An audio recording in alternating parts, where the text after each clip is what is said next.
Hello and welcome to Breaking the Cycle. My name is Dr. Alan Heide, and I'm joined here with our co-host Don Radon with Recovered and Free. It's 2026. We're back in the saddle. There are a bunch of changes coming this year. Don and I are excited. We're going to talk a little bit about it today. Him and I are going through a bit of a merger with the podcast and with the media that we're doing. Him and I are working on some creative, fun ways to treat the family disease of alcoholism and addiction. This year, we're going to be doing a lot of things. We're going to use this platform and medium to bring you guys real, raw, honest truth. So expect some changes. We're going to be kind of moving things around. The room's going to start to look different. We're going to do all kinds of fun things as we rebrand the podcast a little bit, as well as just bring you hard-hitting truth that may ruffle some feathers. We're looking forward to it. We don't take anything personal here. Give us your raw comments, your raw truth. We want to hear it. We'll get into some of that too, because we have some comments to read later. But Don, man, it's good to see you. Good to see you too, brother. It's been a good holidays. Hope yours was good. Yeah, it was chill. I mean, you know, our partners are, the kids are all at the same school and all that. Yeah. So, we did the little boo-boo Christmas for the youngest. And it was fun. It was good. That's good. Mine were all off in Germany. Yeah. And because I was born in Canada, I'm an American citizen born abroad, who, through his misspent years, lost his paperwork. I couldn't get a passport. Oh, man. Yeah. So we're working on that, I'm sure that's a nightmare. The Consulate General, if you're watching, sure could use your help to dig out that piece of paper. That's all we need is just one piece of paper. Yeah, that's usually how it works. The attorney says it's going to take over a year. So if there's any attorneys out there that have any pull. Yeah, that'd be nice. Yeah, check in with Don. Yeah, that'd be great. But yeah, holidays were great. Hope you guys enjoyed your holidays, however you celebrated them. Yeah. And so you have comments from the last video that we did together. I do, yeah. I'm curious because I didn't look at any of them. I have a hard time watching myself or listening to myself again. So any recordings that I have out in the universe, which there are several, audios that have been done over the years of my talks, I've never heard them. Fair enough. It grew on me. I was really weirded out when I first started public speaking, 10, 11 years ago. And then it just, you get used to it. In the beginning, it was like, oh, is that really what I sound like? It's not that. It just, I feel like, and I've always had a hard time with humility, I guess. And so it feels like it's not humble to me. Now, that's not true. Obviously, to refine yourself and be a better speaker, you have to watch your moves and plays and hang up words and that type of thing. But I don't know. I just couldn't. I thought, no, that just feels wrong. Like I'm judging the work I was supposed to say anyway, however I said it. Sure. But yeah. I'll start it's 2026, right? Yeah. So I'll start reviewing these things, but I'm interested to hear what the public message or reception of our last episode was. Yeah, we were talking last episode about sitting in the rooms, what it means to be an alcoholic, what it means to be a hard drinker, what it means to be a problem drinker.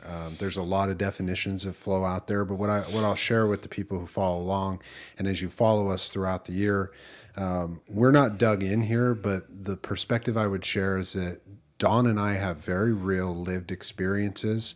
On top of a lived experience here, as I relay information, I try to do so compassionately with also a depth of clinical background and research. So we're not going to be bringing you guys information that's just pulled out of a hat, right? It's like, okay, we've sat down with this information, we've felt it out, we've lived it. Firsthand, yeah. Yeah, and we're also open to new perspectives. So with some of the comments I'll read, some of them are funny, some of them were harsh, right?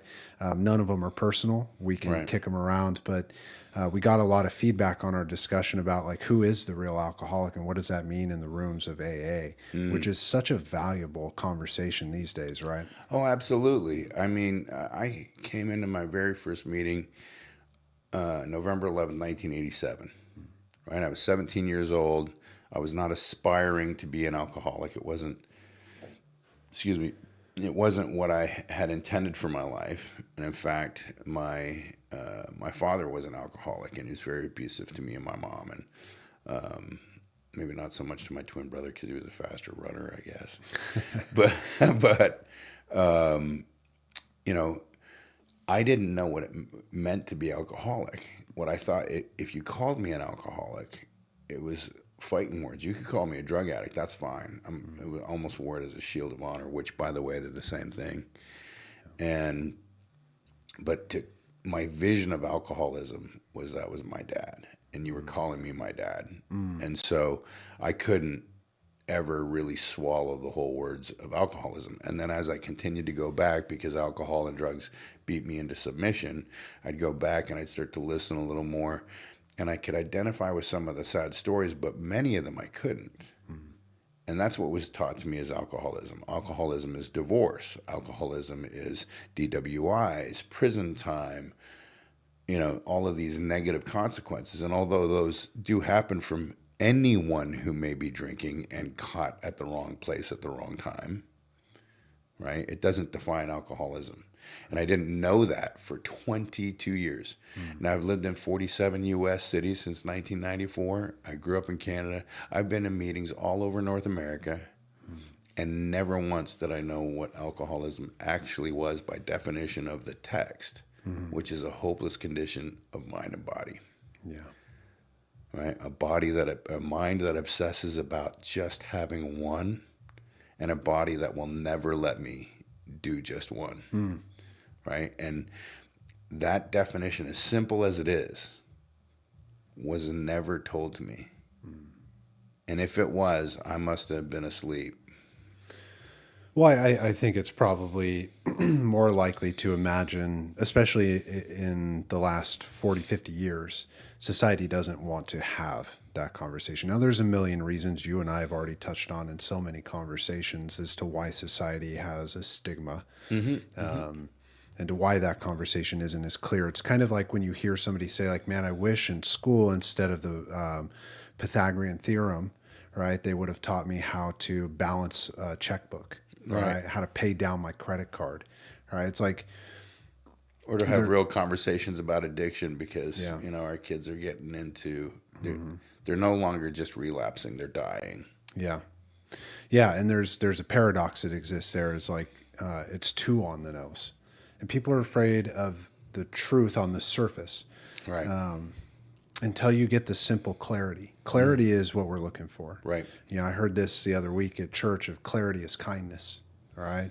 And sometimes kindness, the clarity behind it can hurt, right? Absolutely. Absolutely. Yeah. Truth is an absolute defense, and truth will set you free, but at first it'll piss you off. Like if it's someone who really loves you and is telling you the truth about yourself, you're not going to like it. Yeah. But it's the kindest thing. Yeah. Yeah, it's like when when the 9-year-old in my life is pissed off at the neighbor who comes over at the house, and he's like, well, he's mistreating our house. He's leaving cans sitting everywhere. And we ask him, like, well, haven't you done that?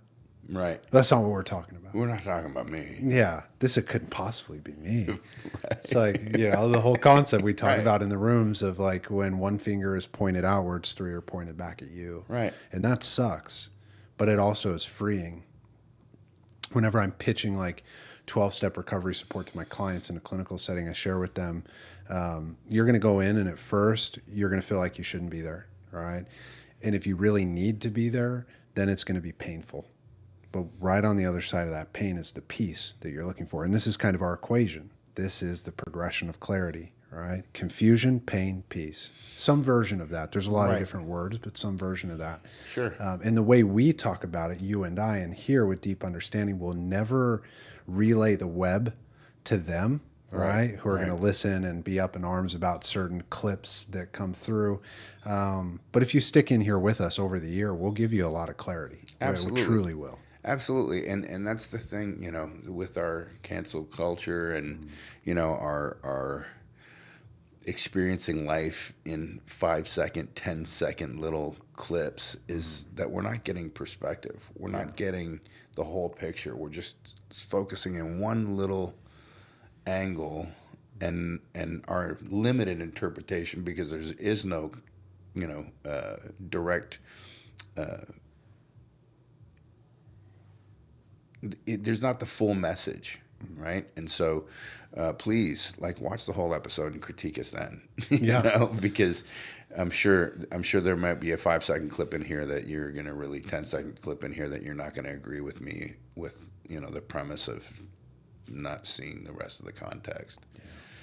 Yeah, which is, outside of even just the 10-minute clips, if you watch the full context, you may still even disagree. But part of the conversation around stigma, when we're talking about the family disease of addiction, there's such a gatekeeping conversation. And it's not just about AA. This is like people who have a gatekeeping concept in their mind around spirituality and who God is, or whether or not you should believe in spirituality. This is about the rooms and what does sobriety mean? Well, I haven't been drinking for 40 years. Well, that's a whole conversation that we could get into. Like even clinically, I see that we're like, well, I've been sober for a long time, but they're treating everyone in their life terribly. Right. It's like there's a difference between recovery and sobriety. Recovery is what we're looking for if you want some peace and spiritual abundance in your life. And who am I to impart that to a person as part of the conversation? We're not here to say this is the way and this is what you have to do. It's like, hey, here's an option, right? Right. And we're pretty nice dudes. We'll give you the information. Right. We'll even meet you where you're at. I mean, there's all different avenues to recovery, and we certainly don't have a lock on it. I mean, I know of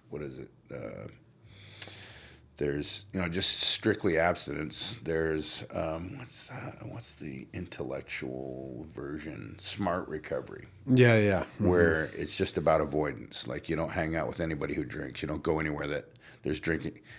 I mean seems like a lot of work, but it works for some people. Changing in the environment, changing. Here's the clinical perspective on smart recovery too. I wouldn't say smart recovery doesn't have a place. What I would say is that oftentimes it's heavy laden on what we call cognitive behavioral therapy, right? Behavioral modification.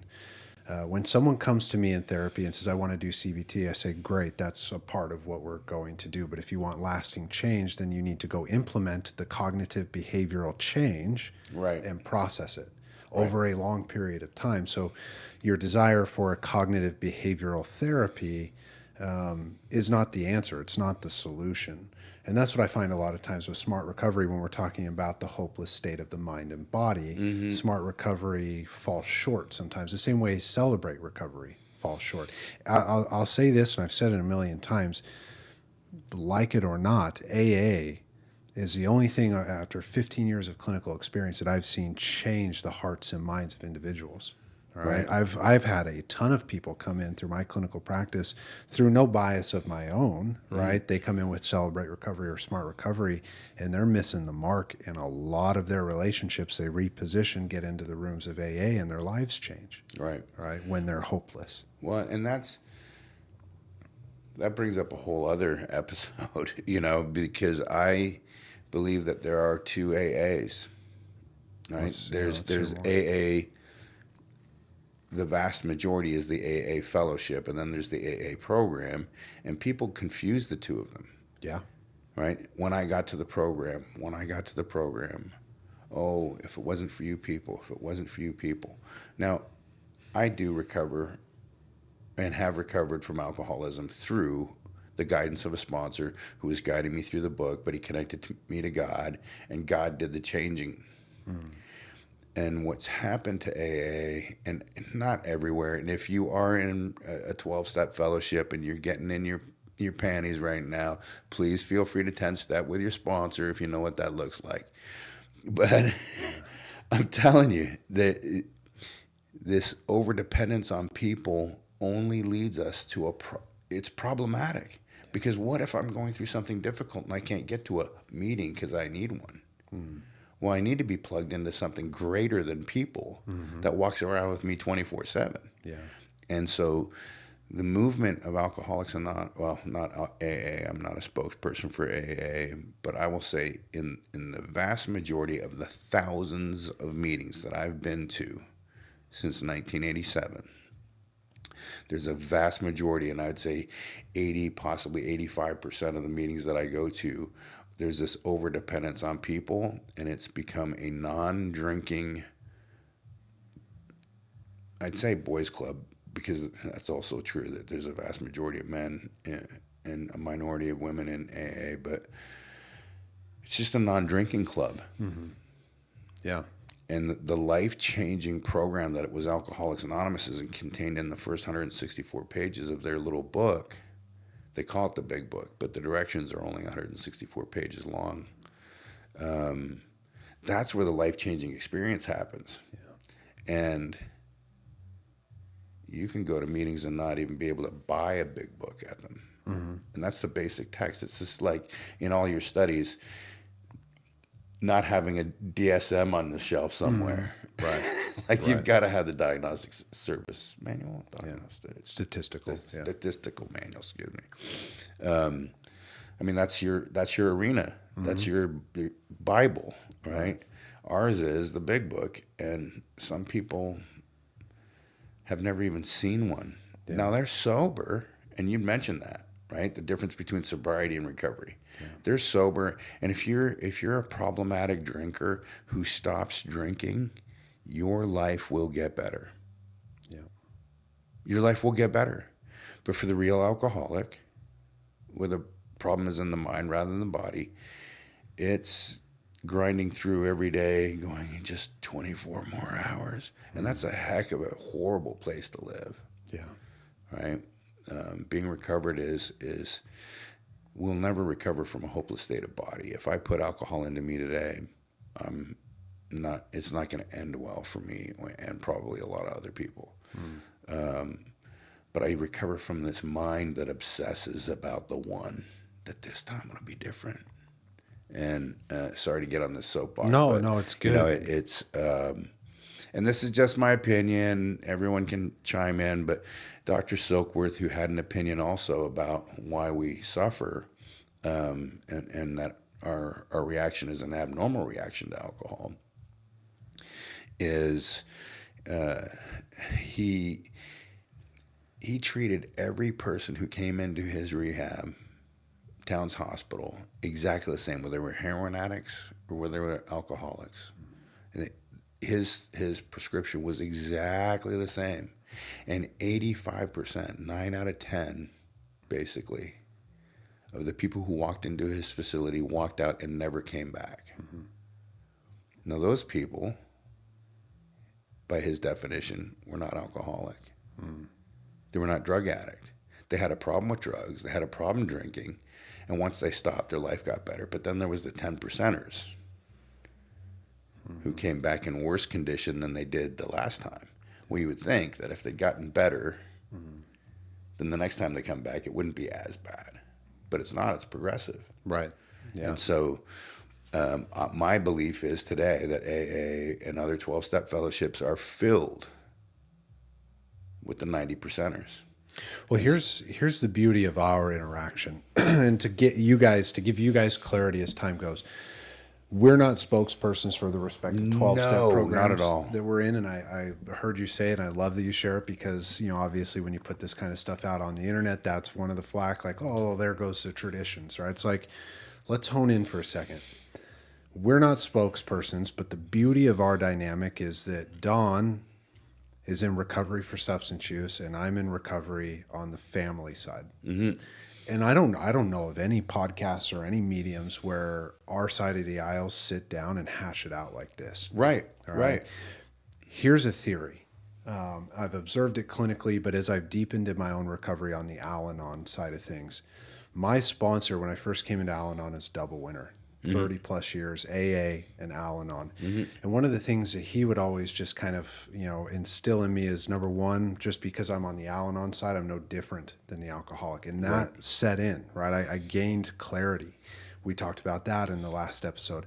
But one of the things that I noticed, there's a lot of grace when we look at the AA side of the aisle, is that when the true recovery sets in and God is in place, the substance is out, what we're left with in AA is the same thing we're working on in Al-Anon, which is the underlying condition.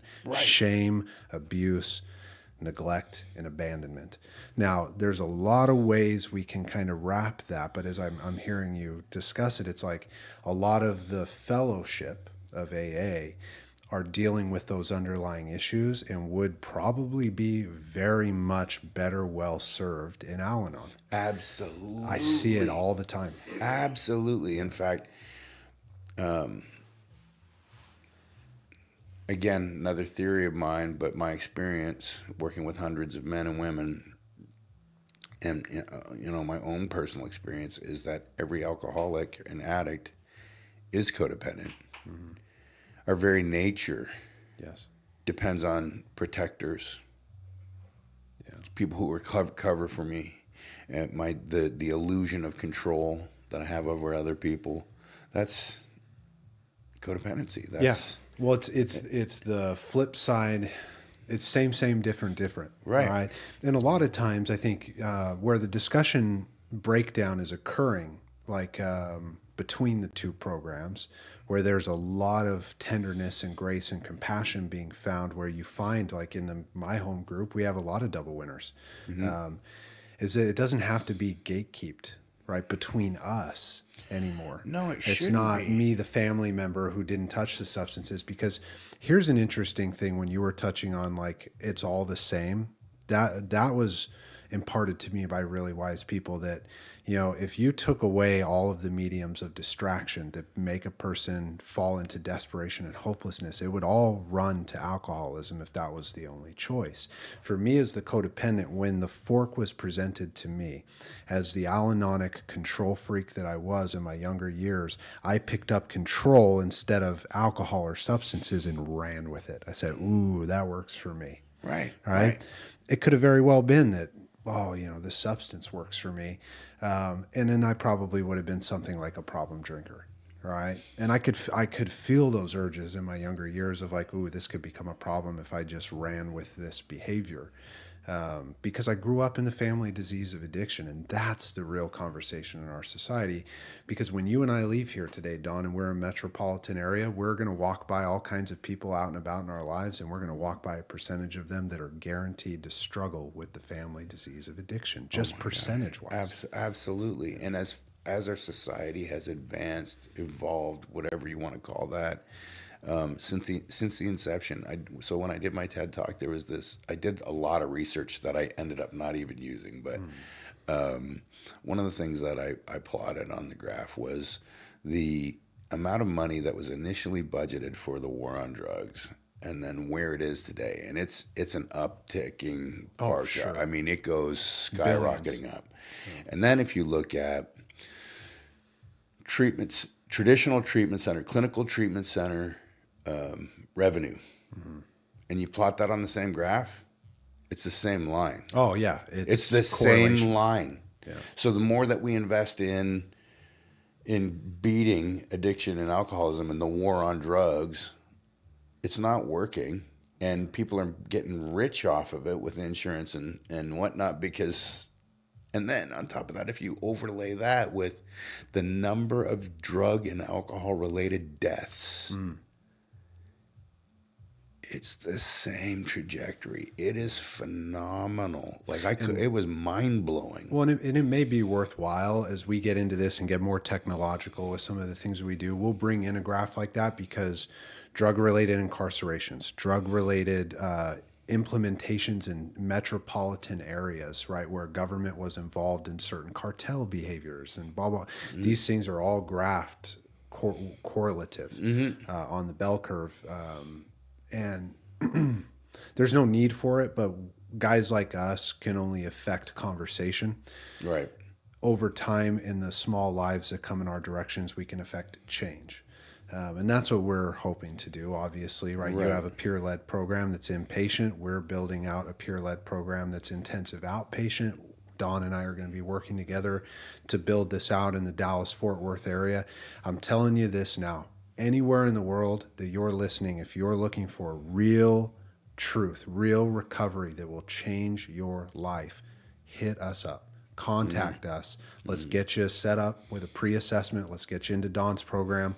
Let's continue and maybe establish you in this area with an intensive outpatient and get you on your feet without recidivism, without having to go in, because a lot of people, like we've talked about, they go into these bougie treatment centers that are willing to bill your insurance, but there's no impact on you either. You don't feel it financially. They rub your shoulders while you're there, put a nice robe on you, give you your street clothes back when you're done, and say, get out of here, kid. Right. And here's a AA meeting guide. Yeah. Right. Here, go to this website, use this app. Yeah. Right.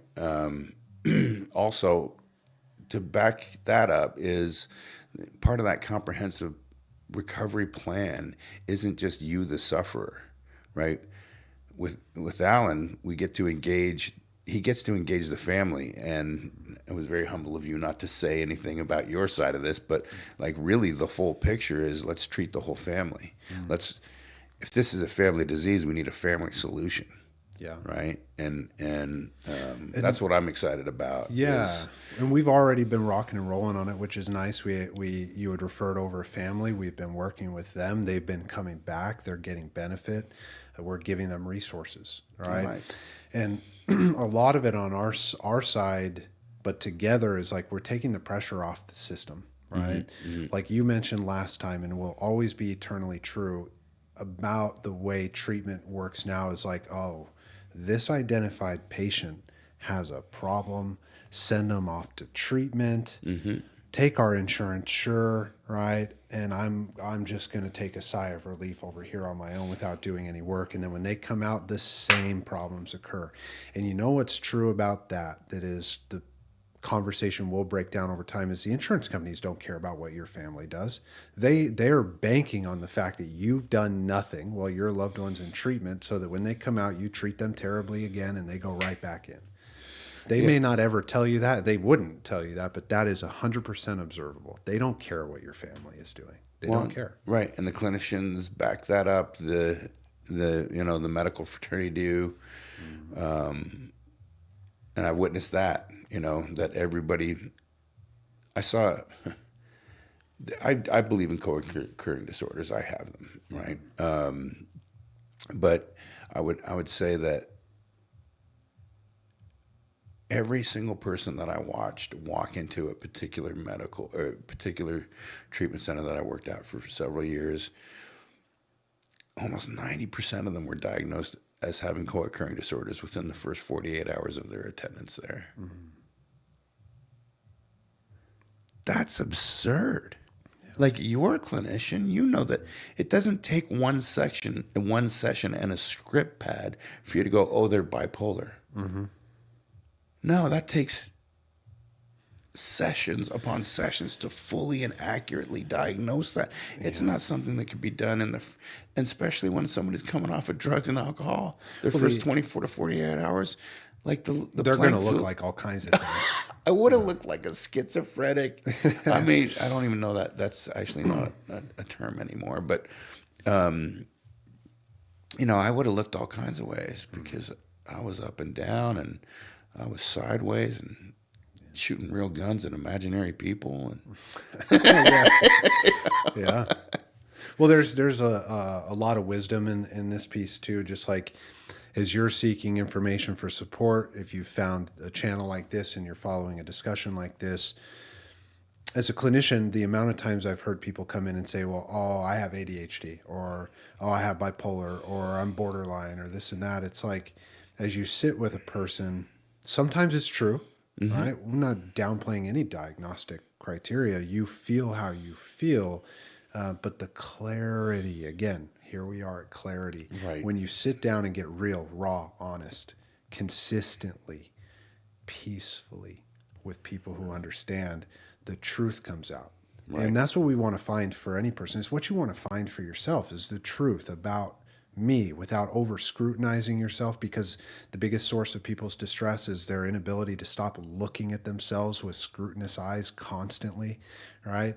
That's why we bring people into support, and they can give peaceful, observation, right? And Right. it gives clarity of like, oh, well, I'm bipolar. It's like, well, do you actually know what those words mean? Or are you just feeling really anxious right now and you've got some maybe like upticked energy, right? That happens all the time.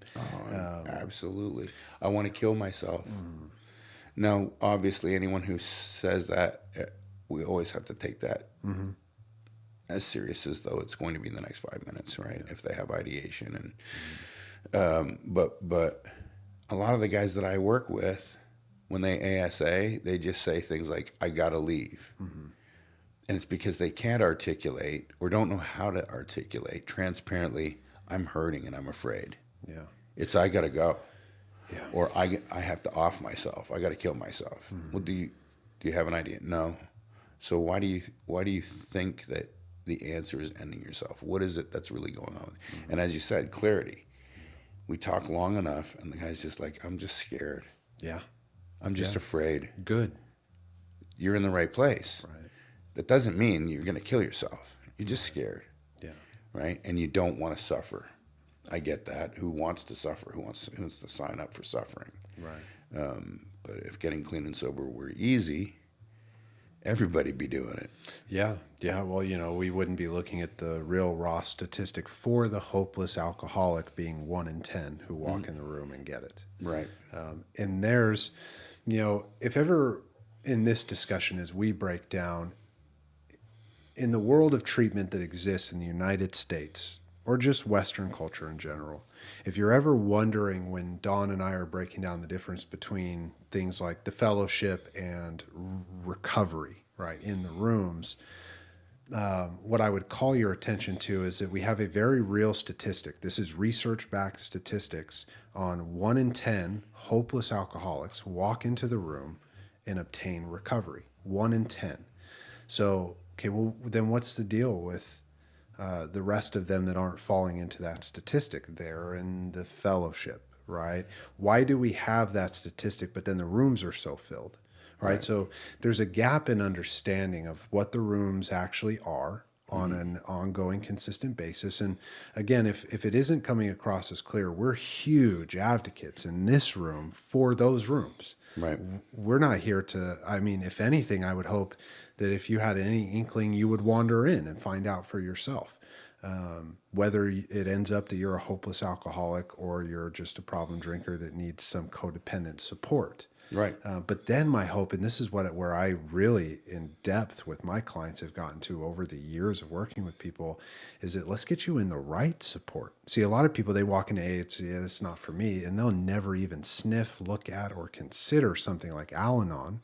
Right. Whereas like you need some life-changing support because you're tearing your life up. And it's not just all about the comorbid side of your mental health diagnosis. If it's even symptomology wise, if you have enough symptoms to even meet criteria for the diagnosis, some people just have symptoms, right, that don't meet a diagnostics.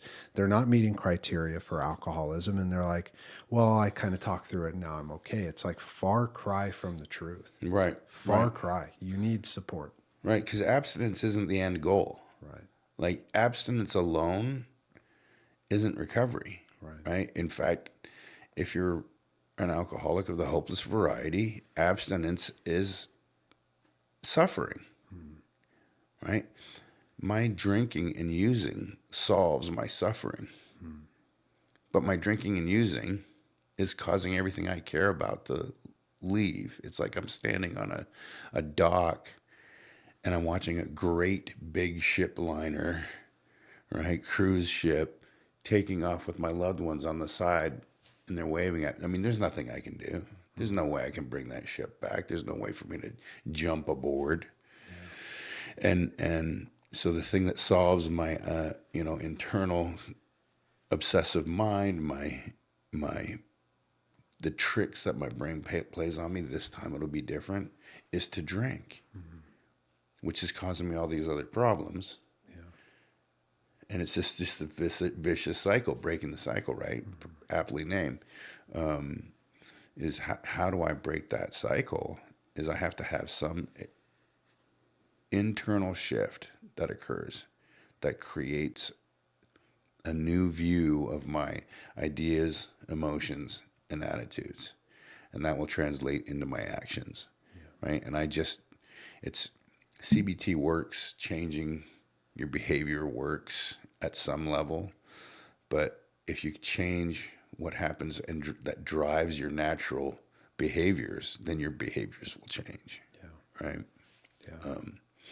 I always tell people when it comes to like CBT, as a client, you'll provide the cognitive behavioral, I'll provide the therapy, we'll provide the relationship. All right. That's great. And if you can settle into that long term, we've got a shot.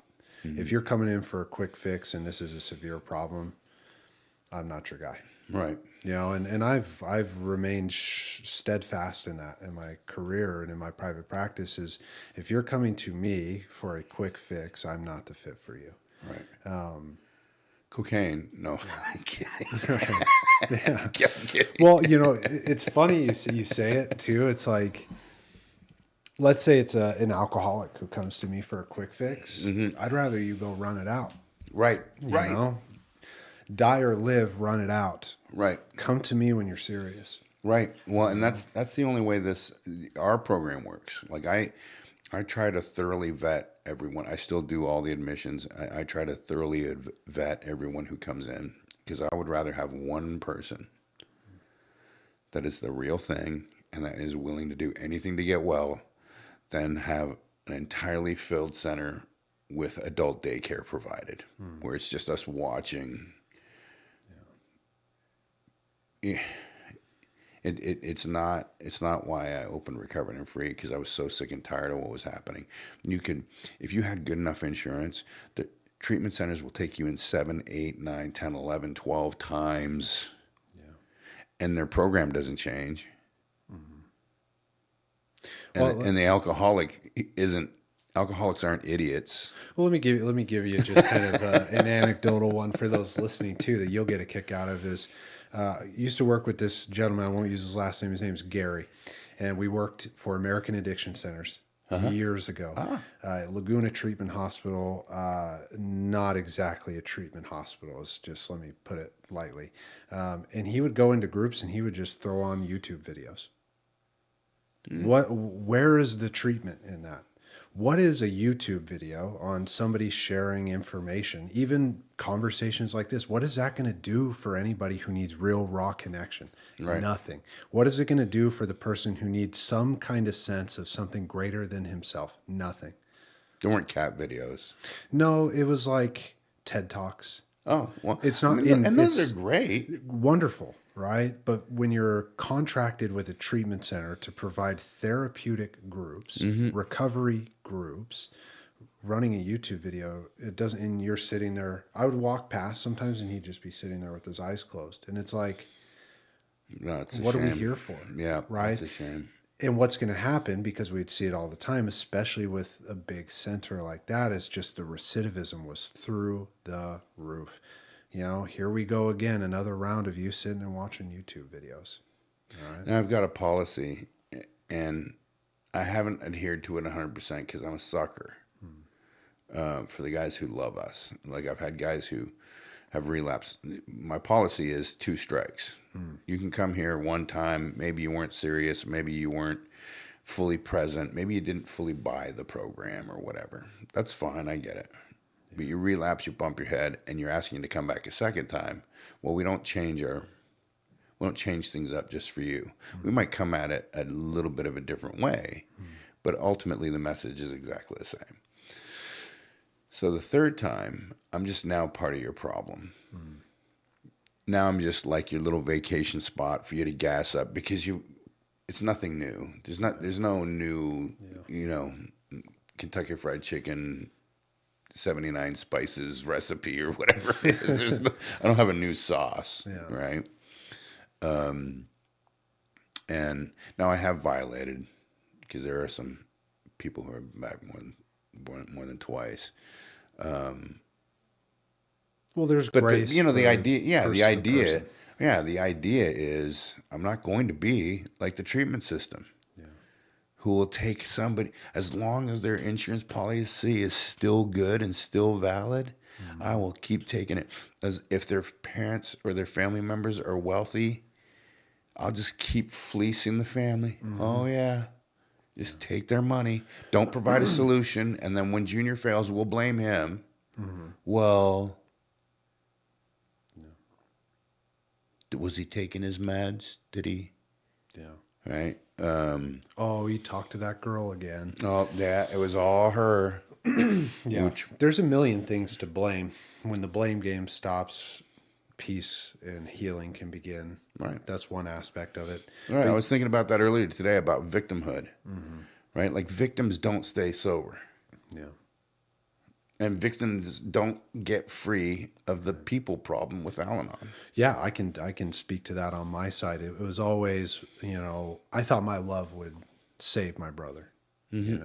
I thought that if I just was successful enough, right? So, what do? I go out, I win an NCAA championship playing baseball. I get a degree, then I go and I get an advanced degree. And wouldn't you know it, after an advanced degree, I get another advanced degree, right? And in the process of this, at some point, I realized my insanity, that no matter what I do in my life, no matter how accomplished and successful I become, no matter how much I try to love, which was not love back then, it was control. I would strangle someone and say, "Don't you know how much I love you?" Right? And when I loosened and let go, right, that's when I found my problem. I won't even say my peace. I found my problem. That was the most freeing thing, of like, oh my God, I'm losing my mind. Right. Over things I can't control. And people that you care about. And Yes. because that stranglehold, you strangle them so tight, and it's not real, but, virtually strangle them so tightly. The only way that they can survive is to get away from us. Yes. That's not what we want, right? I want the people that I love them. It's like a small dog. It's like they want your love and affection. Small dogs always getting all up in your face. They want it on their terms. The second you start squeezing that dog, they want to get away, or they're going to bite you in the face. You got to let them go. My coach used to say this. I was thinking about the concept you were just touching on, of like, we have no secret sauce, right? Or we have no new sauce when someone comes in. It's like, when I was in junior college, I played for this coach who had one simple term that stuck with me to this day, and it was, "You change for college. College doesn't change for you." All right? And that's what I hear when you're touching on it. It's like, we all need to find our problems and our change to meet the flow. The flow's existed since the beginning of time. When we're talking about recovery, it's existed forever, right? It's maybe a mix of moralistic behavior and spirituality. That's what we're talking about at the end of the day. Right. It's existed forever, and we have some new age ways to talk about it and think about it, which are fun and exciting. But when we fight that flow, we find problems, and then we create all these different ways to try to treat it at a societal level. When a bunch of degenerates came together in the 40s and said, "Hey, here's a way," and it's worked ever since. Right. But no, let's not research that in the ivory towers anymore. And if you try to present that, we'll just tell you that, oh, that's saturated and over-researched, right? Why don't you focus on this concept? And then you can't ever touch a real conversation with AA. Well, the 12 steps at a college that I will not talk about, but therapists or counselors that are in school trying to get their, all their schooling work done, their department doesn't even acknowledge 12 steps anymore. It's not talked about. It's just not talked about. It's not an option that's presented for your potential clients, right? Your potential patients. It's not even an option. And the reason is because the 12-step land has become like a sitcom. Right? Well, you see punchlines and one-liners on sitcoms everywhere, and we've become a joke. Yeah. Well, there's that, and I hate to kind of mention it like this, but any mention in an academic scholarly setting about God is shut down. Oh, absolutely. When what we could actually really do is look at the research just through the 70s alone, the research on AA that was empirical of the benefit that recovery, right? The program and the way you mention it, you come in, you work the steps, all right? People get better. Right. It was empirically studied through the 70s into the early 80s, and it was irrefutable. that this process was working. And then it starts, you see the new age kind of academic scholarly research that drifted away from it to try to find new fun ways to explain it.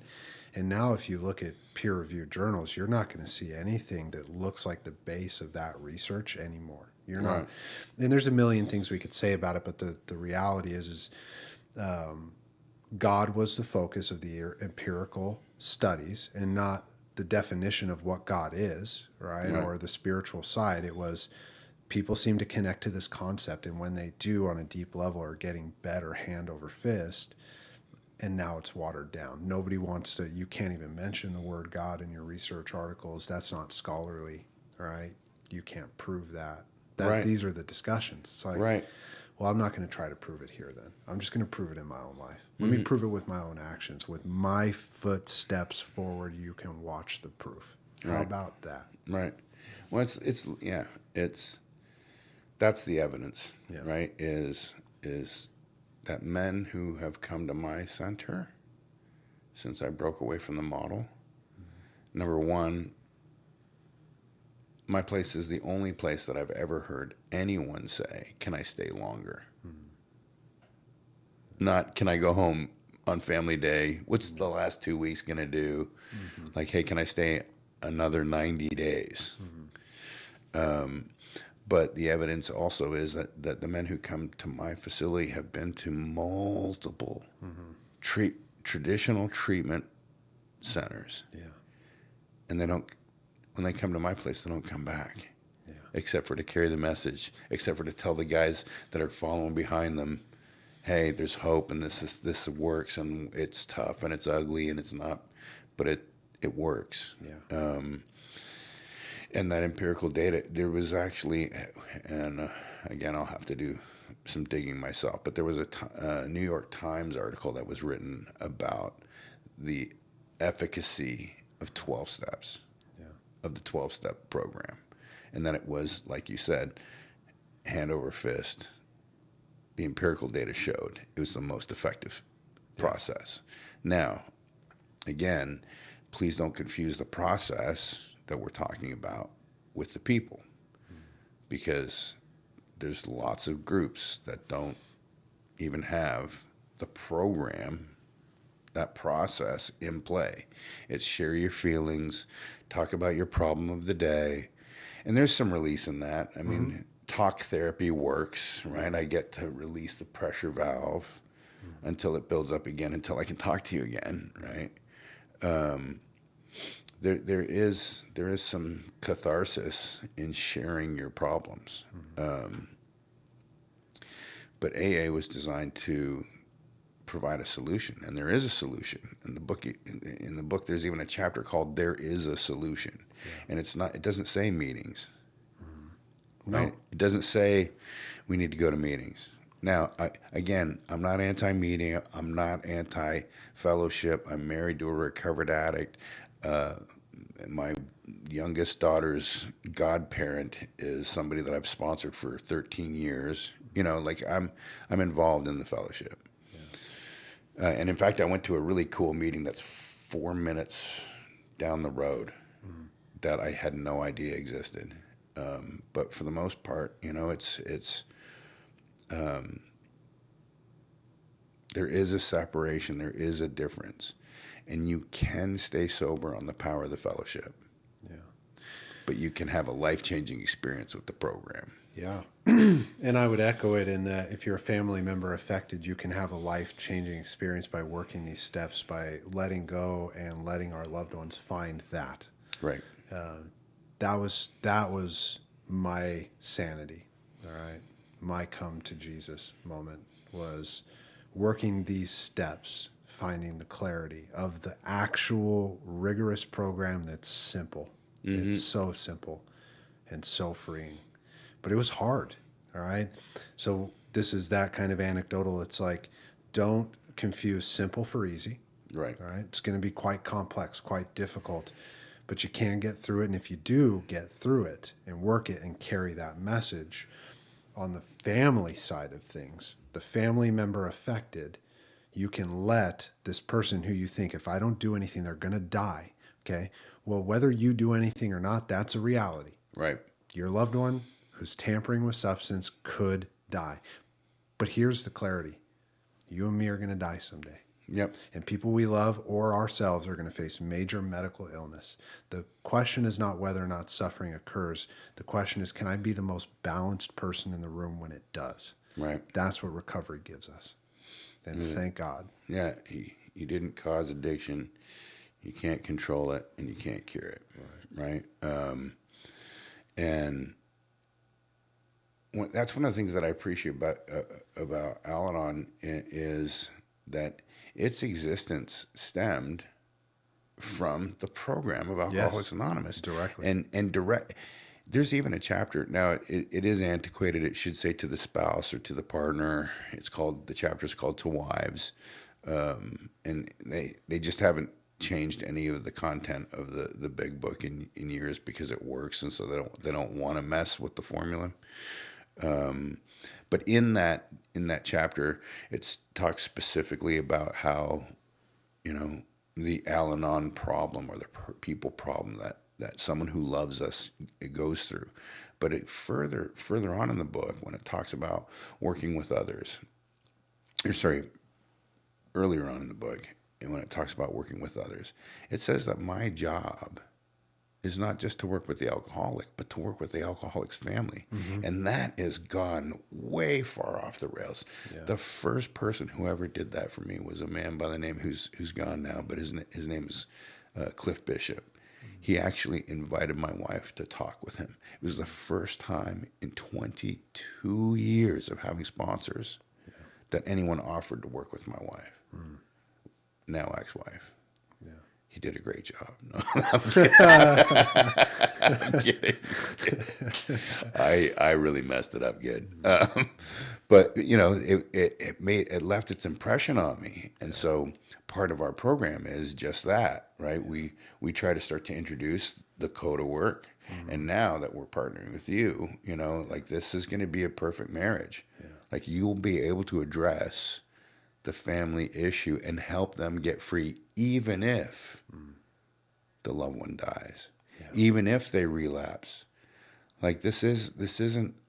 It's not playtime. Yeah, and it's not 100% guaranteed. Like, I'd love to tell you that people ask me all the time, Don, what's your success rate? And I say 100%.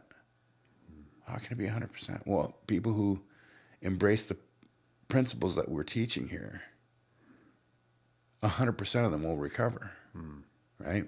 But if they get to day 91 and then kick their feet up and go, oh, well, I don't need to do this sponsorship thing. I don't need to do these 10 steps.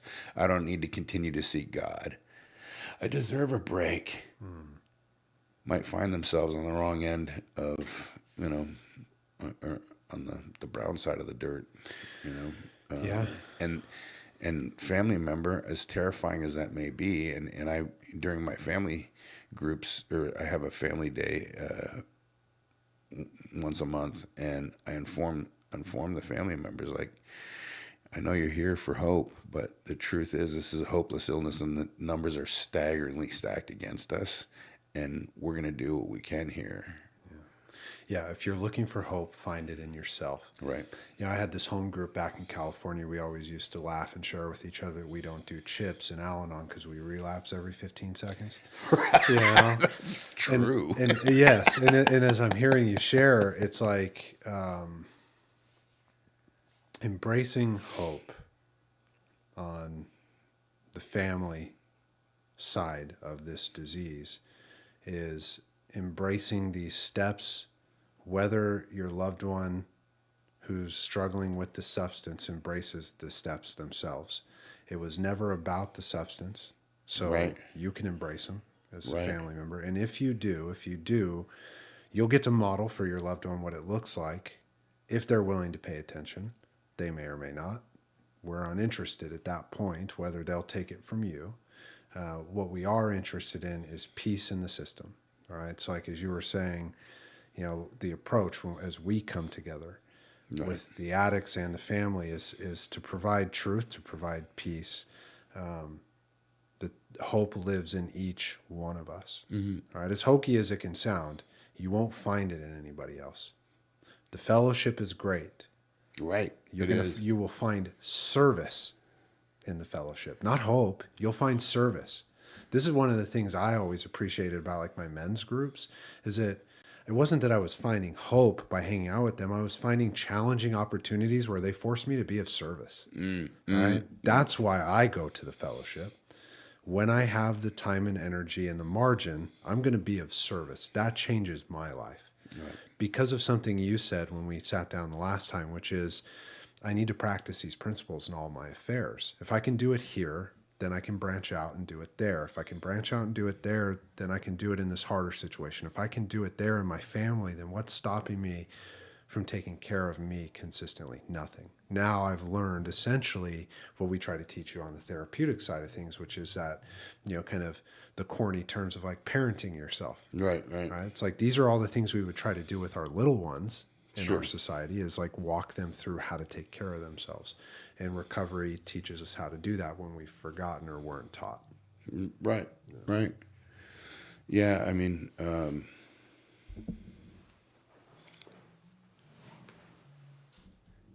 also that stigma that you brought up earlier, like we're with this cancel culture, we're trying to not be judged by all of society. We want thumbs up, not thumbs down, which I anticipate we're going to get some thumbs down. I want them all. Thumbs up, thumbs down, positive comments, negative comments. Right. Yeah. Bring it on. Please share your thoughts, feelings, ideas, emotions. Feel free. Because we with such a strong conviction that we both have, it's impossible not to ruffle some feathers. Of course. When you speak the truth, people get angry. So I would just encourage that. It's like if you feel that urge to come at us, I say good. We're moving towards something. When society gets mad at change, which is what we're trying to do. Because when you talked earlier about the model in modern day America for substance use and the family disease of addiction is you have a problem, go to treatment over and over and over again so that you stay away from me, the family member, that through all my attempts at control were really to try to push you away because I'm sick and tired of fucking dealing with you. Right. All right, And that's making the model. excuses and making excuses for you, right?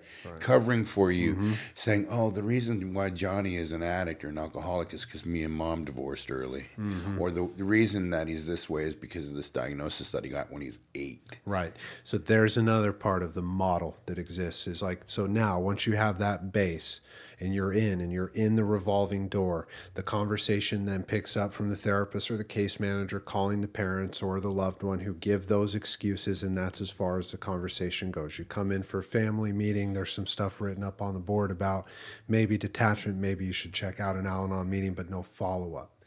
Right. So that you will come back in when your loved one comes back in and we bill the insurance and happy day.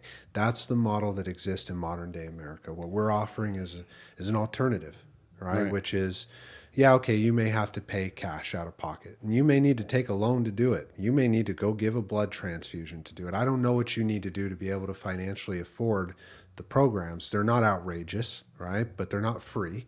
But once you come into our program, we're going to give you real raw recovery that gives you an actual shot at not having to walk back through our doors. We're not interested in repeat customers. No. We're interested in individuals who get better. And that is where when we start sharing that truth more and more, people are going to get pissed off. We may even see institutions that get pissed off at us and bring it on. Absolutely, because I designed, now unfortunately there's always extenuating circumstances, but I designed Recovered and Free to break the sick recovery cycle that exists today, where there's agreements between treatment centers. Now it's not on paper. It's on the golf course between treatment centers and sober living houses. And there's this thing called reciprocation. Instead of what's best for the client, we're going to refer them to this sober house because this sober house continually refers their relapsers back to us. And then we'll keep this sick cycle, excuse me for hitting the microphone, we'll keep this sick cycle going, and this person's not getting well. and their life is eroding and devolving for years. Yeah. Because they're stuck. And in any other setting, we have a term for that. It's called human trafficking. In any other setting, In any other setting, but we won't call it that here. We won't call it on the golf course. we'll call it referrals. Referrals, yeah, our referral source. Yeah. Oh, by the way, we have a handler. We call them a referent. Right? Yeah. It's Yeah. like, in any other setting, this is human trafficking. Absolutely. Well, there's something that'll ruffle people's feathers Oh, for because sure. they're probably in it. You know, they've probably been in it. They felt it. I remember when I would hold those things up. This is the beauty of being in private practice. When I would hold those things up for my clients getting into real recovery, that they had been in that rigmarole of being treated like an animal in a cage. Right. With no free will. And not being able to make any decisions. Yeah. Because it's painful to hear. The treatment center has the family convinced that the best way for him to recover is to go into sober living. Yeah. Well, that's so absurd. The people who wrote the 12-step program, they didn't have a sober living. Right. They didn't have real treatment centers as we know them today. Well, No, I mean, they did. They exist. still had, Towns Hospital and others. But that was the closest thing to it. It didn't exist the way it's like, a point I was going to make earlier. Oh, is sorry. like- Yeah. No, it's good. The point I was going to make earlier is all you would have to do before AA became a thing is look at the published research articles from medical doctors who would write down and publish that they had no idea what to do about these hopeless individuals, is how they were being referred to. The best treatment that we had for an alcoholic before AA was to strap them to a bed, wait for delirium tremens to run out, right? Run its course. And if they survived, try to give them, some meds and get them on frontal their way. lobotomies. Yeah. Shock therapy. I mean, oh my gosh, that's inhumane. Well, Let's and- cut out a and- part of your brain. Well, and it's like, okay, we live in a more advanced society now, but what's to stop those kind of history repeats itself? You know? Sure. You keep funneling people through insurance systems and something isn't changing in the way. And the insurance system isn't going to go and look and say, I wonder if we need to refer to maybe something more like Dawn's program where people are actually doing well. They're going to look and say, how can we capitalize financially, double down, and nip this in the butt? Right. That's what they were doing before. Why wouldn't they do it again? Now, I'm not saying that that's what will happen, right? And I'm sure some of these videos will get striked on TikTok for community violations because we even refer to the medical industry. Go fuck yourself. Right. Like, I mean, the facts are, if you're watching this, I mean, unless you work for an insurance company or you're receiving the benefits of insurance money, the average Joe should be really angry Yeah. at the medical fraternity. Taxpayers, which is all of us, you should be pissed off. If you're caught in the revolving door, this is one too with certain insurance providers. You have great insurance that's letting you run this stuff now, and then down the road you have a major problem and you used it up. Yeah, you Right, used with up all your certain- maximum benefits. Yeah, it's like right? with Medicare, Medicaid, that's a thing, right? You used up your maximum benefits for your lifetime. Your life. You're done. It's fucked. Right, but let's go ahead and get little Johnny to use all of those services and all of those funds, those benefits up in the first 15, 20 years of his life. And the rest of his life, there's no coverage. Yeah.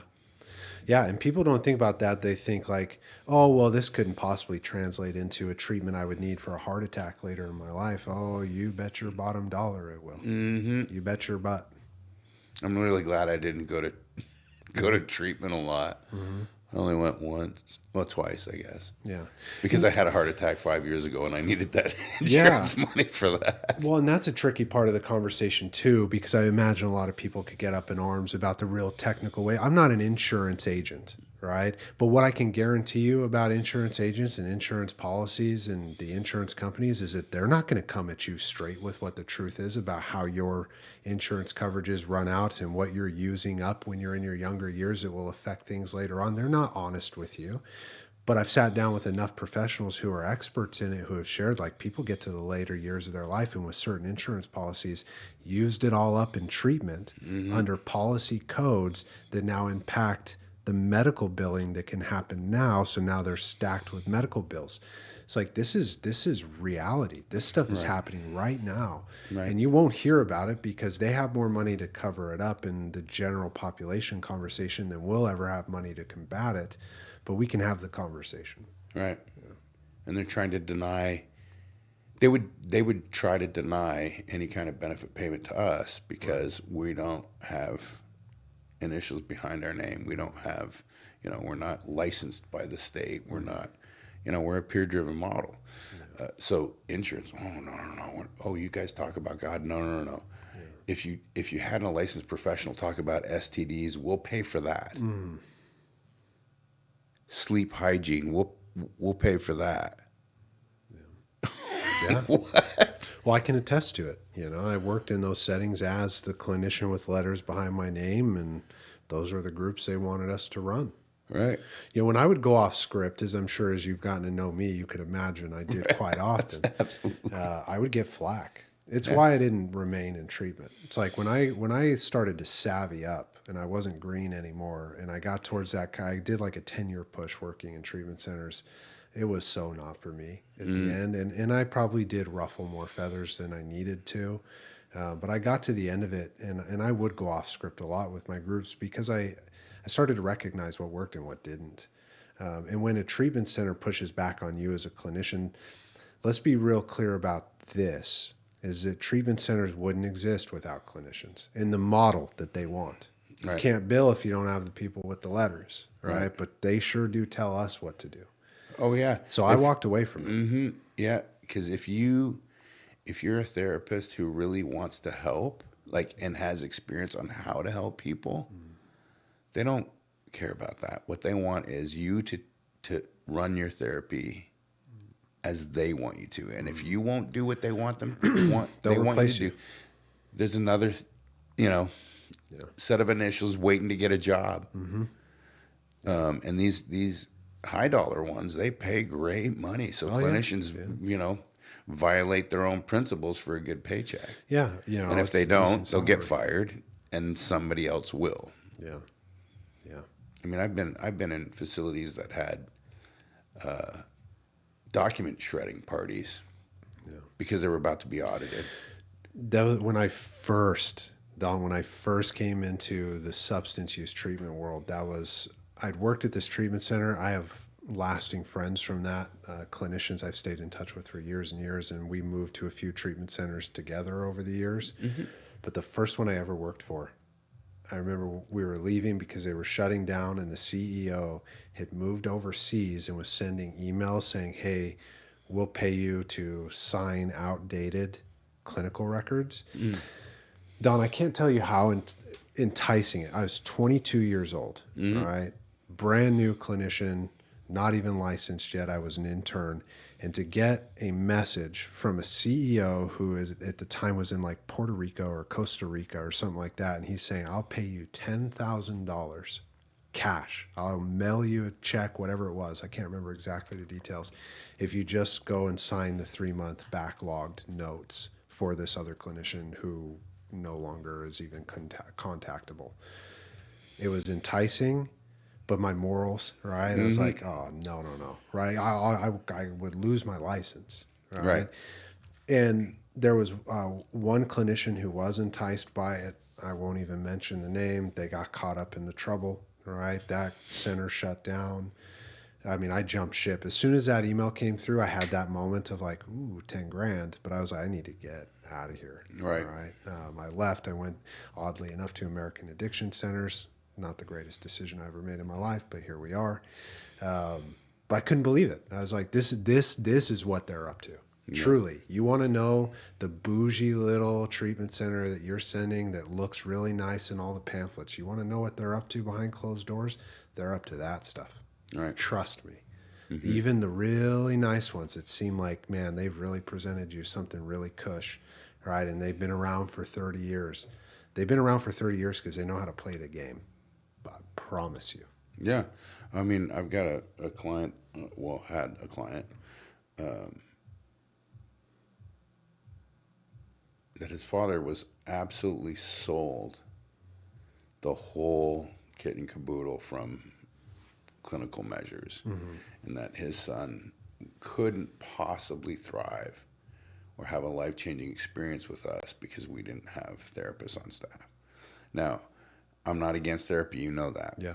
But it was just, it hurt to hear that there was no open-mindedness, or no one had ever presented him with this idea that there can be change without looking into, your family of origin issues. Yeah. Those are important. They need to be looked at. They don't solve addiction. Yeah. Here's maybe a simple bow we could tie on it for today and see what you think on closing thoughts on this. But on that note, the closed-mindedness is always a sign of resentment.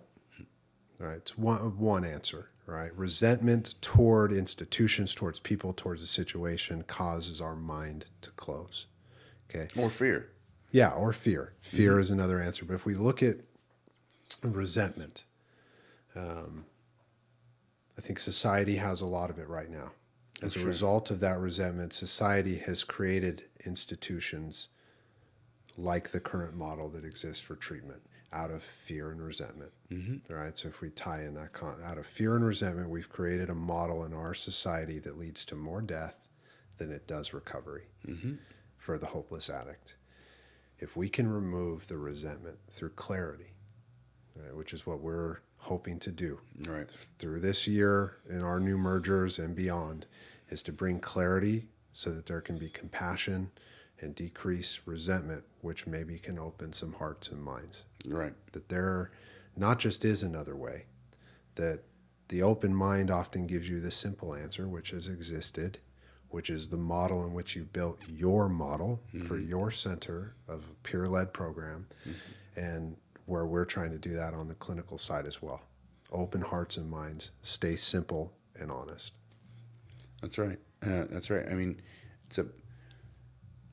we talked about it earlier. The truth is an absolute defense. It needs no defending, right? And the truth will set you free, but first it'll piss you off, right? So if you're feeling that grind, take a look at that. What's the source of it? Why do you feel that way? What is it that you feel that we're attacking? Like, we don't know you, viewers. No. We have no idea who you are. We didn't wake up this morning going, I can't wait to, piss whoever you are off. Yeah. Right? So if it's getting under the armor that you've built up in your life, what is it? What is the cause of that? Yeah. And let us help you, break free of that, because... Yeah. And that's coming from two men who probably have had many days in our lives where we did wake up and think, I don't know who you are, but I can't wait to piss you off. Oh, right. And now, right. The piece of, just as I was listening to you, it's like, man, my life has changed over the last 7-ish years.